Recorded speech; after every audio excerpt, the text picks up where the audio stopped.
I'm Mistress Gray. And I'm Sith Scott. We're just two married geeks who like to chat. Generally about interesting stuff. That's a bit of a bold claim, but I guess we're going with it. I think it's interesting. Again, bold claim. Okay, today we're going to be going over the first 5 issues of the 2011 run of the Flash series, which makes up its first story arc. It was written by Brian Buccellato and Francis Manapul, with Francis doing the pencils and Brian doing the coloring. Which is kind of cool. You don't get to see too many comic book authors who do both the art and the story writing. And I think that actually complements a bit of the art in here too, because you get to see the pacing work very well with the way this story goes.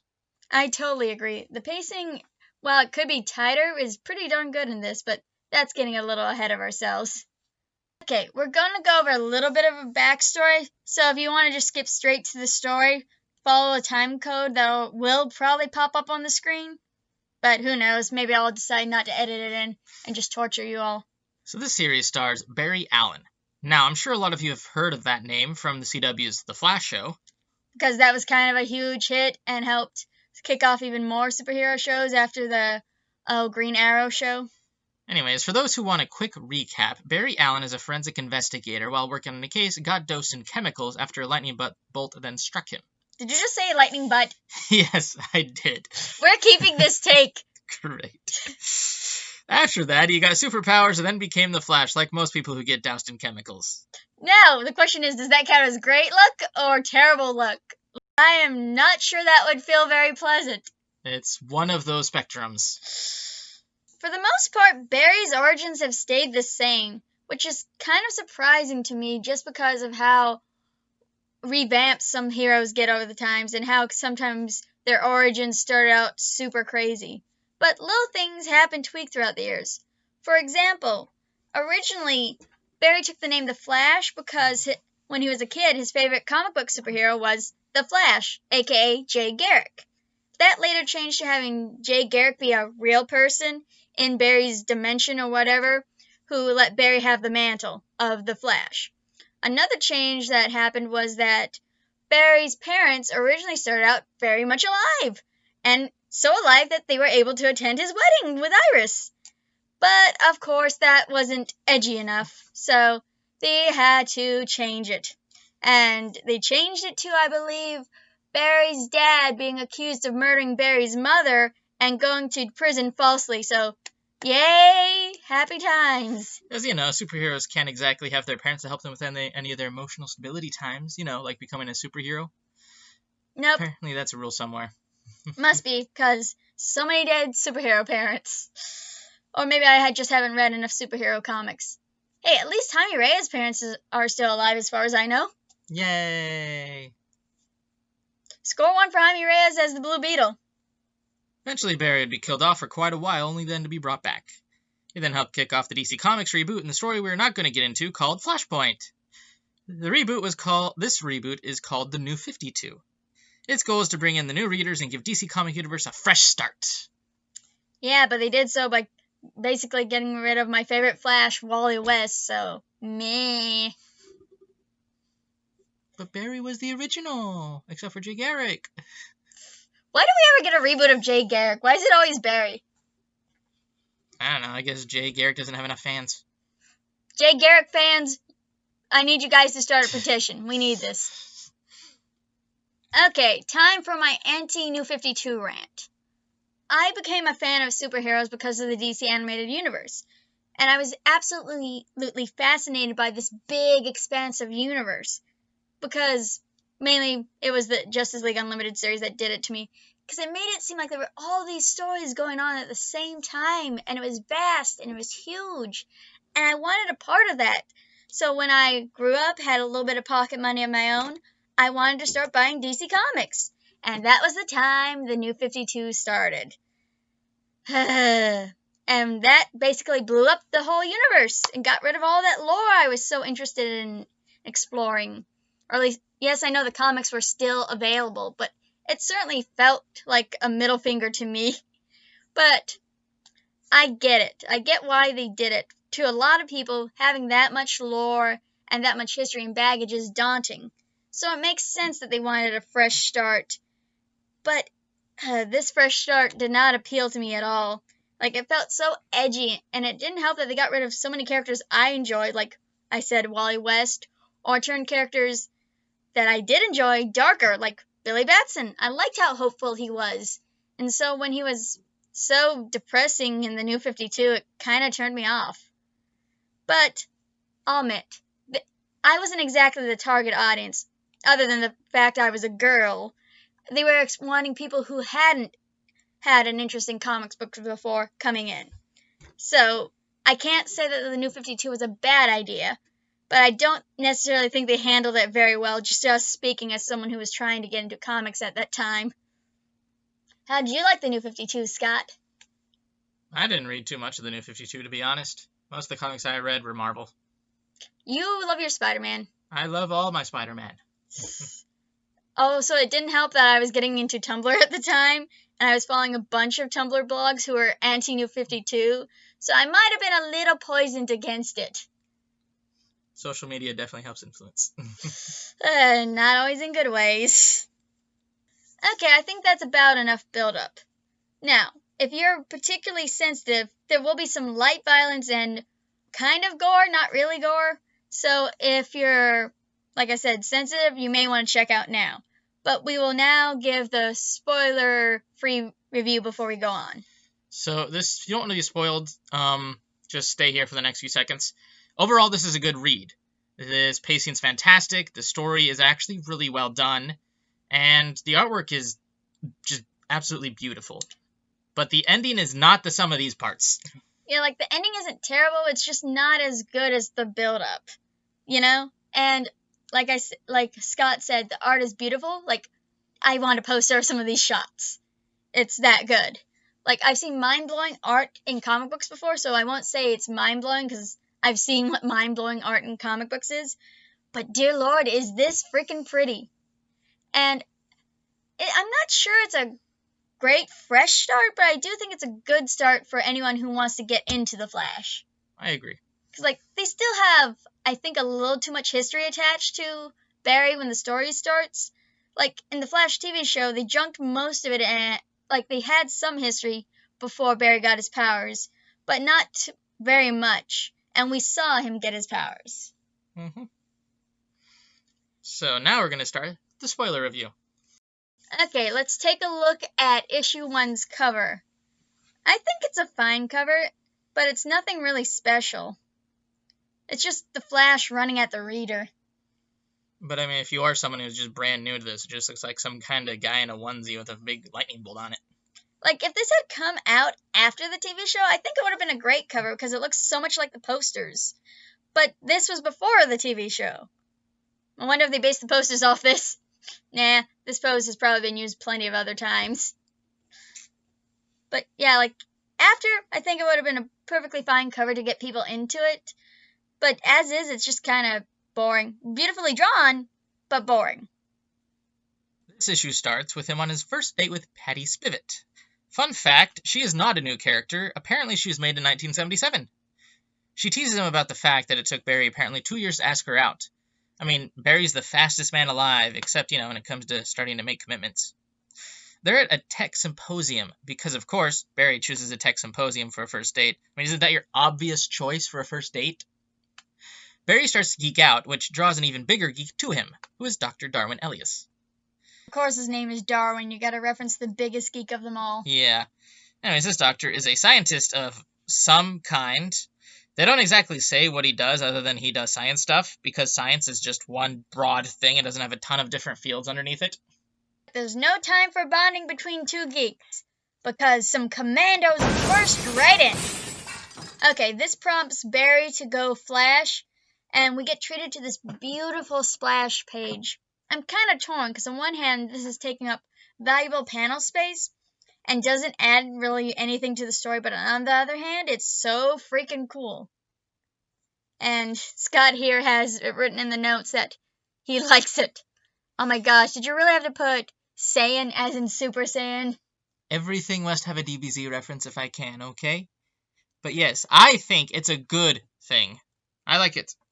Okay, I can't believe you wrote that in the notes.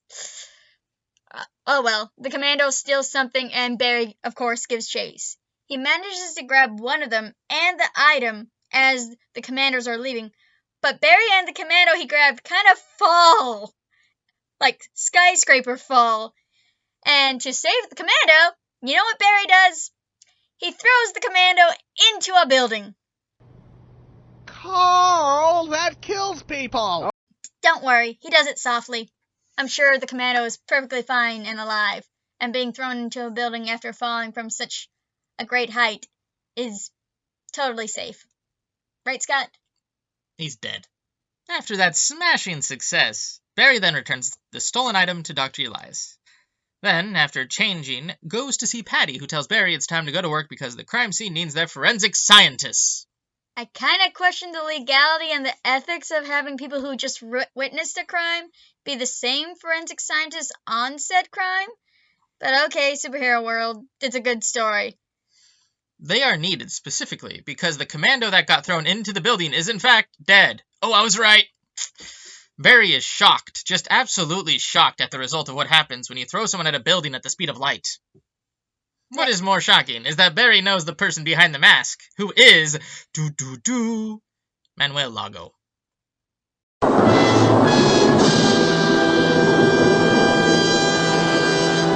Who? If you don't know who that is, that's fine. He was created for this story. But it is kind of funny that they treat it as such a big reveal and no one knows who he is except for Barry. So, apparently, Manuel is Barry's best friend who was in college until they decided to grow apart. So, super important character. Probably. Maybe. Iris West, a journalist and Barry's longtime love interest. Oh, wait, what happened to the whole reboot thing? Tries to get information about the incident and then says she'll call Barry later. Patty is a bit jealous. Well, it's kind of nice to see we're already setting up that love triangle. What is it with media and endlessly creating love triangles? You know, nobody can kind of relate with that. Most people are lucky to have one love interest in their life, especially those people who do nothing but read comics. Like me and you? Exactly. You're the one love interest in my life, baby.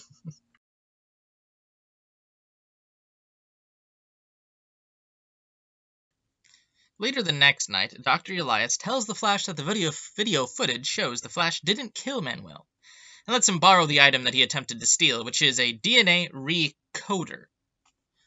Wait, he didn't blame the Flash for throwing him in a building? Okay. It's because he was clearly moving and clearly alive when he went through the building. So you think blunt force trauma might actually kill them after the fact. Sure, whatever they want to do to explain that it's not the Flash who killed him. Barry is investigating at home later when Manuel shows up, actually not dead, and then tells Barry to run away. Just like that tagline from the TV show, "Run, Barry!" Yes, they needed Harrison Wells to be Manuel. As Barry and Manuel get chased, Barry purposefully trips into the water so he can then get changed into the Flash costume. Holy crap. When the Flash comes out to save Manuel, he finds out his friend is surrounded by more Manuel. Huh. Man, I thought comic book companies didn't want to try to replicate that Clone Saga. Hey, everyone wants to replicate Spider-Man. Even bad Spider-Man. Guess that's fair. And that's where the issue ends. Okay. Wait, what? Really? That's where it ends? Ah! I hate cliffhangers. I know you do, but this is comic books. That doesn't make it better. We are no longer in the era where they all are self-contained stories. We now must do cliffhangers for the trade. I'm still gonna say I hate it. It's not a bad place to stop. It entices readers to come back for the next issue. Yeah, but then when someone who wants to read issue 2 without reading issue 1, do you know what's gonna happen? They're gonna be like, the crap is this, the crap is that, what is going on? That's a bold assumption to assume people will actually start with issue 2 rather than 1. I mean, based on its cover art, that's also safe to say. They are clearly going to start with issue 3. You're getting ahead. We're not talking about issue 3's cover yet. Fine. We'll go to issue 2 now. Okay, that brings us to issue 2's cover, which is more interesting than the first issue, but I'm still not sure it would entice new readers. Because, it's kind of just like Barry with his brain kind of lighting up in Flash like lightning bolt kind of, but it doesn't really seem that interesting to me. Like, it does have to deal with things that will happen in the book, but it's not interesting. It's not something you want to post on your wall. Yeah, at least issue 1 was something you would want on your wall. Yeah. Though it might be a little questionable we're judging issue covers based on how much we want to stick them on our wall. Nah, I think that's a good version of balancing the bar. We start out immediately after where we left off. The Flash is now surrounded by an army of Manuels, so he basically, just kind of wins instantly. The Manuels, in turn, reveal...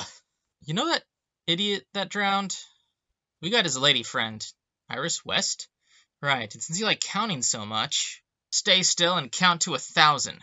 And do it slowly, Big Red. When we're clear, you'll get a call. And Cutie Pie gets to live. One more thing, forget about us. Manuel Lago is not worth the trouble. Leave him to mob rule. I know it's a little scene, but I have so many thoughts on this. First, mob rule, that is a cool villain name / organization name. Second, we know that Barry went into the water because we're the audience, and that the Flash came out, but when he caught up, all the Manuels were already surrounding Manuel, or I guess I should say mob rule was surrounding Manuel. So, did they see the Flash come out of the water? Or did they assume that the Flash ran past Barry as he was drowning and was just like, forget you?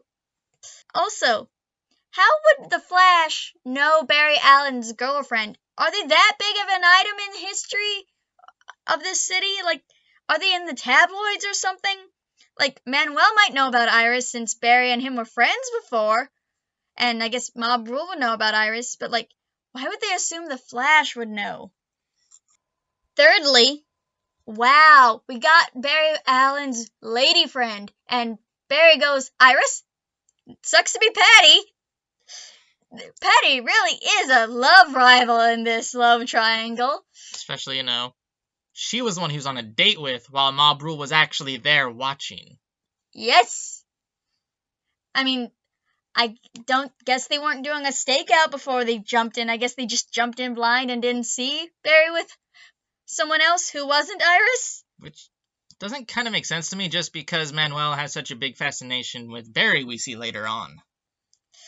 I don't know. It just feels weird and kind of gross that Barry automatically assumes, oh, lady friend, they mean the girl I was dating and not the girl I was just on a date with. Dang, that is ice cold. Frick you, Barry. At least give Patty the time of day. I mean, I know she isn't your long-standing love interest, but you were on a date with her a couple of days ago, and she's not even in the running for lady friend? Eek. Well, I guess this is better than them actually trying to create a full love triangle. Patty's just there holding a spot till Iris and Barry get back together. I have way too many thoughts on this one little line, don't I? Little bit. Let's get back on track before something breaks. Barry decides to let Mob Rule go, and then gets a call from Iris saying that they let her go. When I first read this, I honestly thought Mob Rule was lying about having Iris, but nope, they were telling the truth. Barry decides to check on her, and we get this really cool title drop. Honestly, it's really fantastic. Oh, you can derail to talk about how fantastic the art is, but I can't derail to talk about how dumb a little bit of dialogue was. It's not the same. You're derailing over the dialogue, especially with how much of a tangent you went on. I can't believe he was that shady to Patty, and she wasn't even there to know she was being shaded on. I mean, you're right, but we don't need to continuously have this entire rant. You can do an entire rant on the next video if you want. Me. Yeah. Okay, anyway, after this whole thing, Barry goes to see Dr. Elias, who explains stuff about Barry's powers to him. But most importantly, he tells the Flash that he can use his powers to think faster, which is, we'll see, is much cooler than it sounds. Later we see Barry contemplating on a roof, which is much different than Batman brooding on a roof, due to the obvious scene of this color palette. Ever hear of augmented cognition? It's a neuroscience focused on expanding the limits of human brain cognition. Using the speed force, you can eliminate the natural bottlenecking of information that occurs due to the limits of human physiology. Master Ogcog, and there's no limit to what you can accomplish. You need to discover how you can trigger this process. Right, great theory, Doc. The million-dollar question is how. Barry, are you talking to yourself? Patty, no. I mean, yes, kind of, a little. I see. Good call on taking that personal day. No worries, though. You haven't missed much. No official cause of death on your friend Lago. Coroner says he just expired. But here's the weird thing. The abrasions and cuts he got from the plate glass window healed post-mortem. Huh, rapid cell regeneration? That would explain the healing. Labs have started using that process to recreate body parts. It's not too far-fetched to think. They're recreating entire bodies? What if that body was a clone, Barry? This is why I like you, Patty Spivot. You're sweet. What's crazy is we have a guy who can run faster than the speed of sound. So I guess cloning doesn't seem so impossible. With Manuel's U.S. intelligence background and all his missing files, something weird is definitely going on. Barry, whatever mess your friend was caught up in, it's gotta give you hope knowing that there's a chance your friend's still alive. All we have to do is find him, right? I said, right? This is weird. My brain is processing information all around me at all the same time. I'm thinking faster. Barry, did you hear a single word I said? Sorry, Patty, I gotta go. It's urgent. I gotta go meet Iris. Iris? Oh, and by the way, heads up. Huh? I'm not asking for the world. No, Iris, you're asking for confirmation of Flash's wrongdoing. But you can't withhold information from police investigation in order to get it. The truth is, Flash didn't kill anyone. Fine. If you want to get all... Whoa.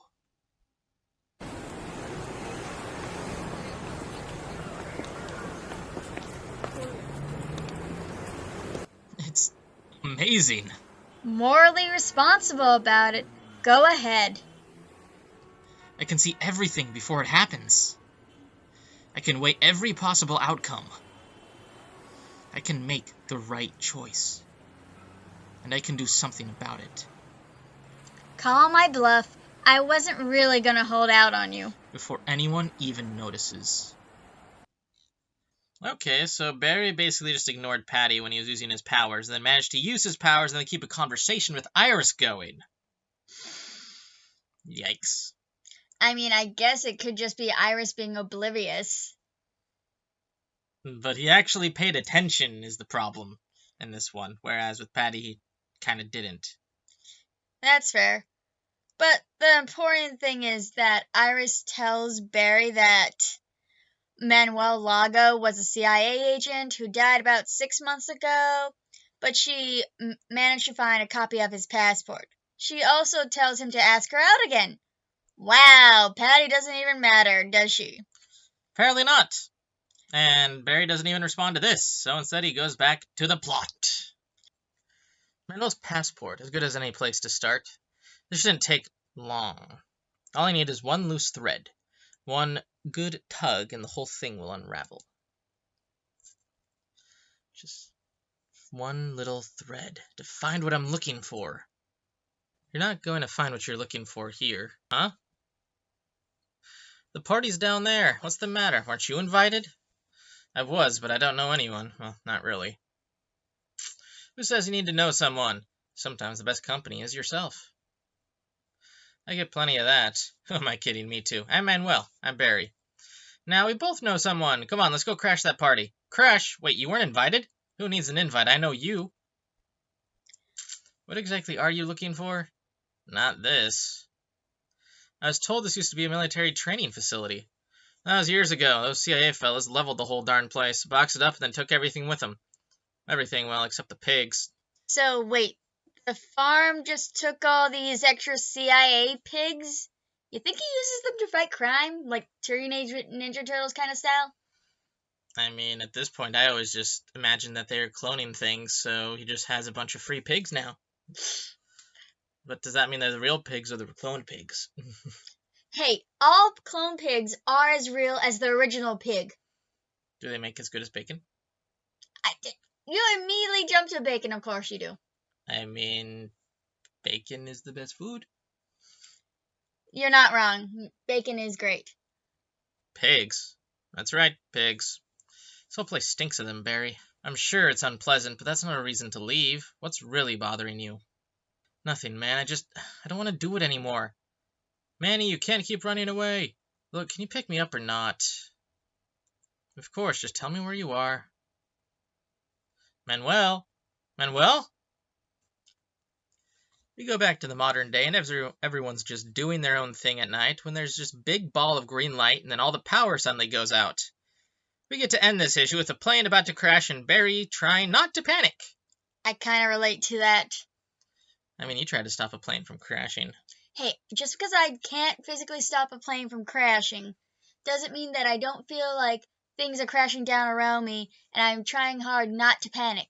For future viewers, we're currently in the pandemic of 2020, so you can imagine my sheer heartbreak and panic as I try to put my life together. Fine, I'll take that as relatable. Well, issue 3 has a great cover. The coloring is beautiful. It draws your eye to the Flash, but Manuel also stands out. The bad guys, which we know are Mob Rule, look scary and mysterious, and it creates a nice atmosphere of tension and makes you want to know more. Or at least that's what I imagine people would see if they saw this for the first time and didn't know a thing about comic books. Or just people who don't know about comics and superheroes in general, I guess. But honestly, yeah, this cover is pretty amazing. Of all the covers that I'd say that we get to look at for this little arc here, this is probably my favorite one. We get to see all the differences, and we honestly get to see probably the best part of this arc is about Mob Rule and everything that we get to see of them as a villain, because it is actually this Mob Rule is a new villain for this arc, and this demonstrates it perfectly. Of just how overwhelming they are and just how much impact and tension they create. Mm-hmm.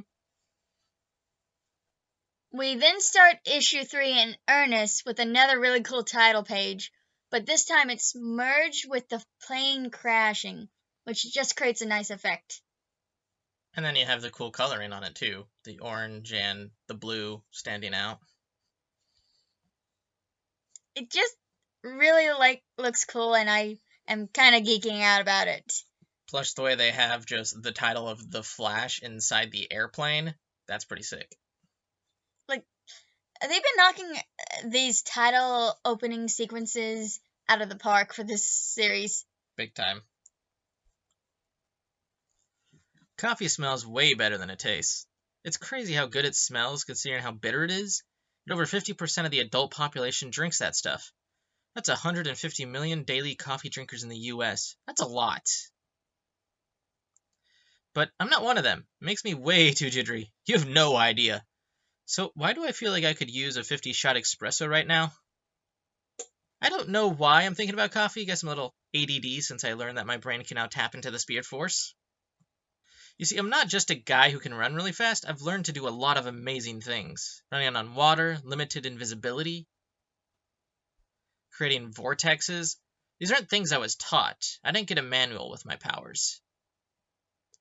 Most of them I stumbled across as I fumbled my days through the early days, like my ability to vibrate through solid objects. I can actually vibrate molecules on an atomic level, and by doing so at just the right frequency, they are able to pass through solid objects. How to learn to do that? Total accident. A quadruple shot of espresso over ice while pulling an all-nighter in the lab. I got so amped up and jittery that I dropped straight through the 4th floor lab and ended in the woman's basement locker room before even getting control of myself. That was my first and last coffee experience. Man, I could use a cup right now. Because what I'm about to attempt is a miracle. Come on, Barry. Keep it together just a little longer.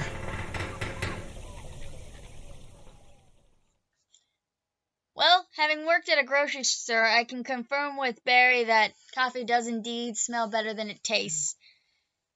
But, like, can we also, aside from appreciating just how epic that was, can we also appreciate that Barry is so boring that he doesn't like coffee? Also, You calling me boring? I don't like coffee either. We're both boring. We're as boring as Barry Allen. Sure. Also, it feels a little weird to me that he labeled himself kind of ADD. That just feels, I don't know, a little weird to me. But then again, I've seen plenty of Flash fans who are ADD relate to them, so what you gonna do? Anyways, we get to go back to Manuel and the other Manuels, or Mob Rule now that we know. One of Mob Rule then kills a scientist that was helping them. We find out that the other Manuels are now dying, and the government experimented on Manuel to give him regenerative powers so he could get a super soldier. Not really Captain America-esque, though. Also, the government then used pigs in this experiment. That must be kind of awkward when that farmer tries to, turn the pigs into bacon and realize that they can actually regenerate. Like, how far would you have to go for the bacon to, like, stay bacon and not turn back into a pig? Like, can you imagine the farmer slaughtering the pig all the way down to the cuts and stuff, and then comes back the next day to just see, oh, ton of pigs? Or what if he sells them to butchers who do the slaughtering and they're no longer the meat they were promised? Yeah, that'd be kind of interesting to have a thing of bacon and then you come home and it's just a bunch of pigs now. Because, I mean, as we see with Manuel, you can literally cut off a finger, put it somewhere completely far away from him, and over the night it'll turn into another thing of himself. Don't spoil! Isn't that what it just showed here?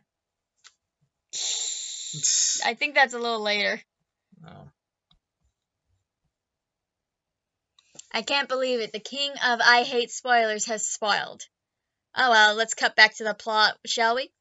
We go to Iron Heights prison where Iris went to do an interview, but when the power went out, all the villains are now breaking out, and Captain Cold takes this moment to tell Iris that he and the rest of the Flash villains are gonna go after him. Because, of course they are. And then we cut back to Barry.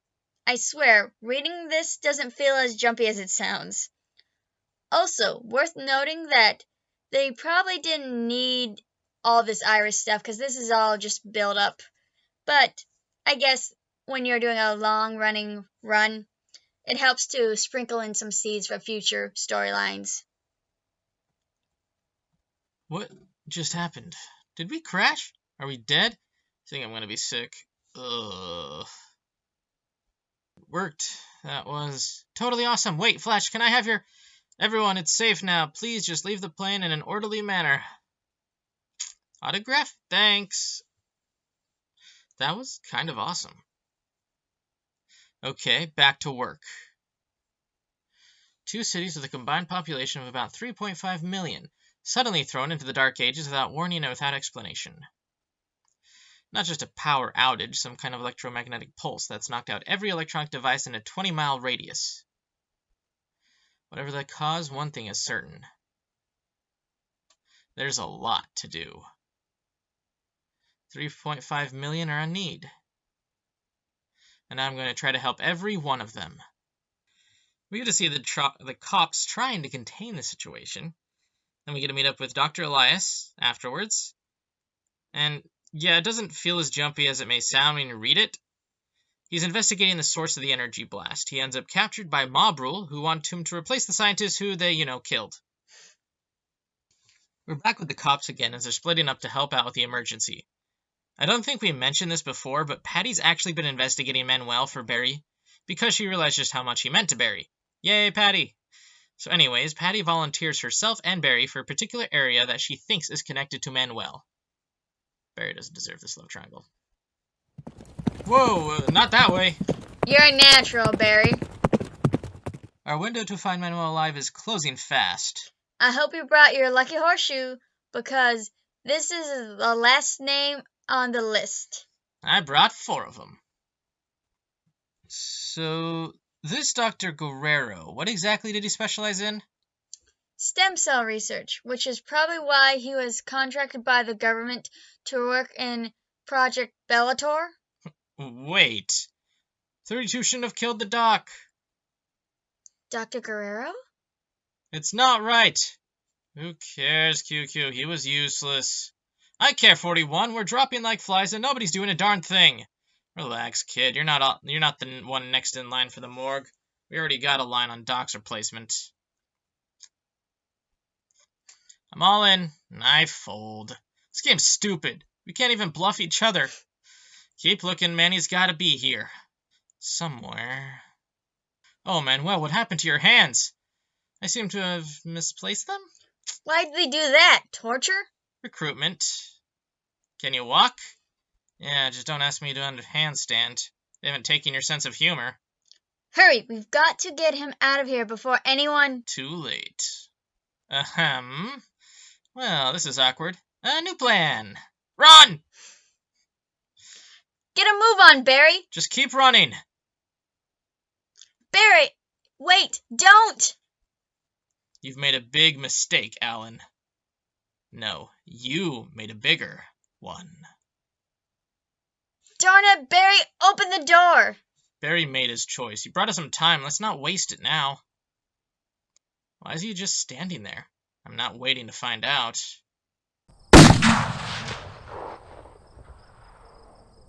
I got this piece of... No! Cake. What the heck you do that for? You know what he means to us.